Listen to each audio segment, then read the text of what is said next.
what is this?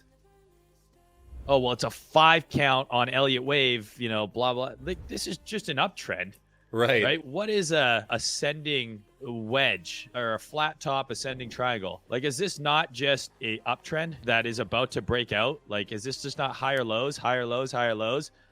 Engineered liquidity up here that's then going to get taken out in a big move? Like, all these patterns, Elliott waves, all this shit, even moving averages, they're just different ways to visualize price. And that's what attracted me so much, and clearly you, to just price action on its own. All these things are just price. So if you have a really good understanding of price, you don't really need anything else, right? Yeah. Yeah, it's funny, man, you mentioned that ascending wedge or triangle, whatever it is. Like, I don't trade those patterns, but that is one that reliably works so consistently. It's basically just like you have an uptrend and then price starts to consolidate, right? You get liquidity built up both sides. Very often you'll get a fake out to the bottom followed by a breakout to the upside, or vice versa, right? It's just price compression, and compression typically leads to expansion, right? There's no rocket science behind it. And people are like, oh, you trade ascending wedges, or you trade bull flags, or you trade, I don't even know what they're called, but I'm telling you, that triangle pattern plays out. What the fuck is this? Yeah.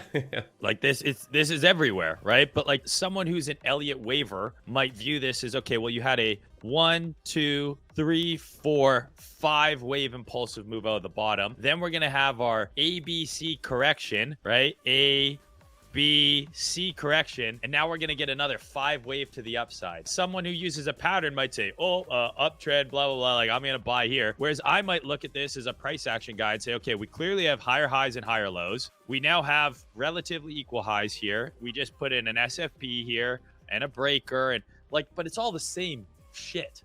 Like, we're all coming to the same conclusion, which is why I tell people there's many ways to skin the cat. Don't feel like because someone does it some other way that way is the only way to do it. And that's one of the issues that a guy like ICT has, is he makes it seem like his way is the only way that works. I know people who trade trend lines that make a bunch of money. I know people who trade Elliott wave that make a bunch of money.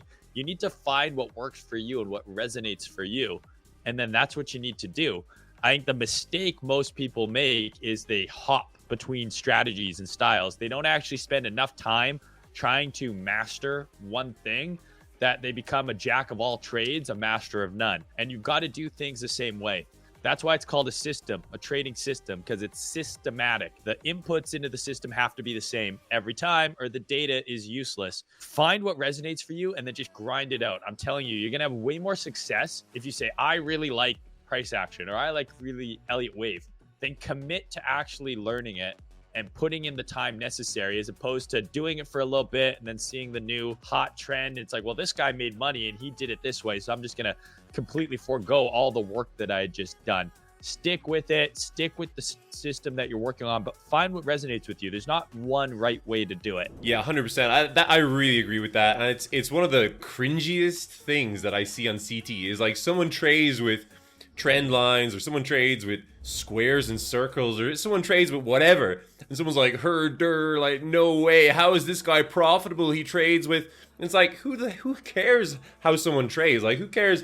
Or someone's like, oh, look at this guy using retail patterns, or look at this guy using harmonics. Like, who cares? At the end of the day, if you're making money, that's the most important thing. What's the bottom line in trading is can you reliably extract money from the markets? And if you can do that, then absolutely no one should be dunking on your style, right? It doesn't matter if you're using quantitative methods or discretionary methods or ascending triangles or the most advanced type of price action ICT trading possible. It doesn't matter. As long as you're making money from the markets, you really shouldn't be dunking on anyone, because everyone has P&L going up and to the right. Yeah, that's exactly. all that matters. Are you making money consistently? I tell people this all the time. I'm like, whatever you see people post on Twitter, on Instagram, wherever, they're bragging, blah, blah, blah.